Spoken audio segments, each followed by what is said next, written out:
Which means if Trump is smart, he would put pressure on the Chinese to talk some sense into the Iranian regime to meet Washington's demands, or at least offer something reasonable to work with. Unless that happens, Trump's visit to Beijing may conclude with some trade agreements, but little to do with broader geopolitical dynamics.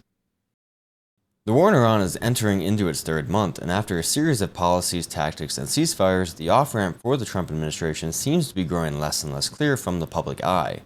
Trump and other officials say that the war is either basically over, or that we're done with one operation and moving into another, but ultimately there has to be some sort of agreement that the Iranian regime will commit to make anything official. And well, per usual, Beijing has taken a very cautious, risk-averse approach. Nobody wants to restore the flow of oil out of the Persian Gulf more than them. However, Trump's upcoming trip to Beijing and China's desire to improve relations with Washington have definitely lessened China's criticism and vocal opposition to the war.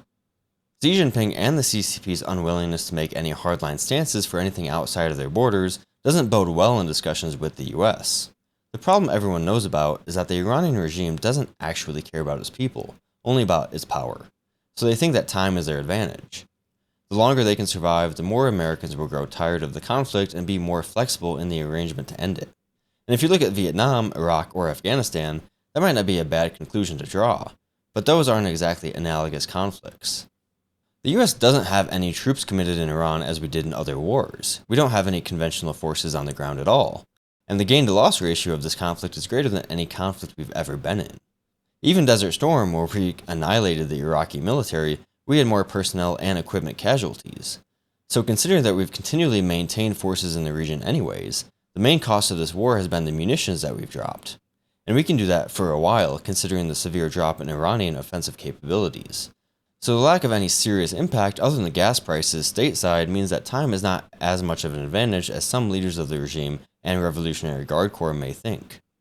Because of this, Beijing will struggle to balance the demands of the hardline leaders of Iran and the demands of the US, which have led us to these quasi-stalemates of closing the Strait of Hormuz, opening it, semi-opening it, and blockading it, and ultimately, that's pretty bad for China.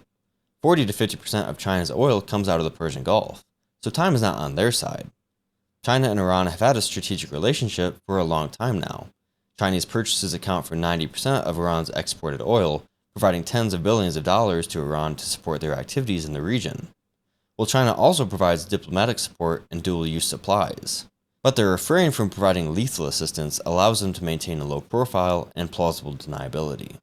The U.S. China Economic and Security Review Commission describes how China enables Iran to mitigate global sanctions through trade and financial networks, technology transfers, and dual-use goods by using their shadow fleet to transport Iranian oil, give access to controlled technology that support their drone and missile programs, and launder sanctioned money using false addresses, fake invoices, and falsely attributing imports to other countries, like Malaysia, Oman, and the UAE. But Beijing has always maintained an indirect approach to avoid jeopardizing relations with other Middle Eastern partners, and Beijing is trying to present themselves as a stable peacemaking power in global affairs. However, that has risks, as neither side in the conflict is especially happy with China's slow and balanced approach. Last week, Iranian Minister of Foreign Affairs Abbas visited Beijing in the first in-person talks between China and Iran since the beginning of the war. And publicly, Chinese officials heralded peace, security, and shared interests, calling on Gulf nations to achieve good neighborliness and friendship, a typical PR statement. But the interesting conjectures lie in the real dynamics of the meeting. While China has increased its resilience to energy and supply chain volatility from 10 to 20 years ago to now, Iran still has strong influence in Beijing, as I mentioned how much oil heading to China sails through the Strait of Hormuz. And China has plenty of influence over Tehran, being their primary benefactor.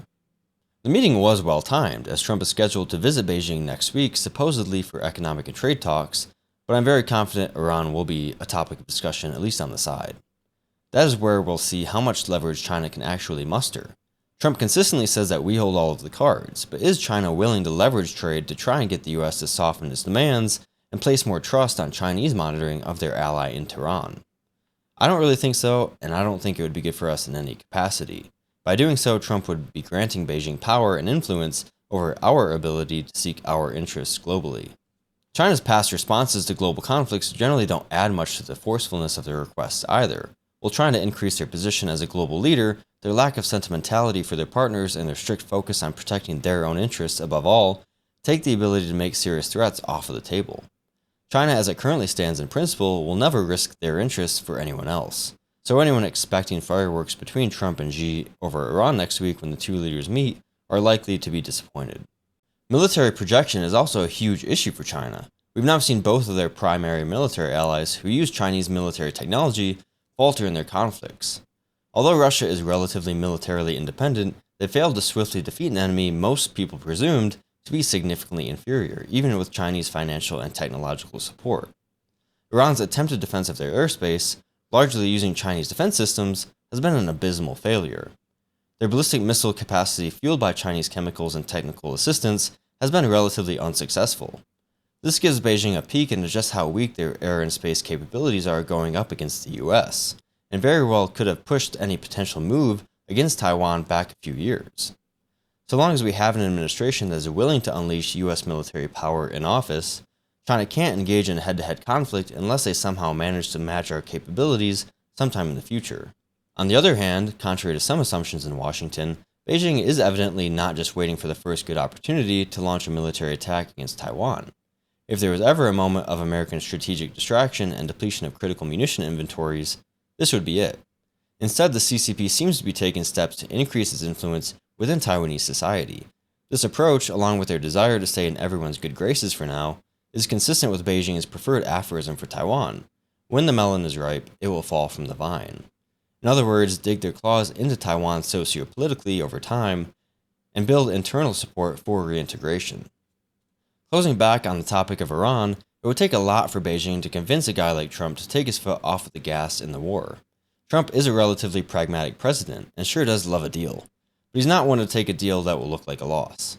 And ultimately, China just doesn't have a strong enough bargaining chip to significantly alter US action in Iran.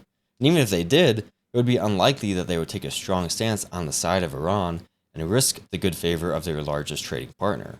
Which means if Trump is smart, he would put pressure on the Chinese to talk some sense into the Iranian regime to meet Washington's demands, or at least offer something reasonable to work with.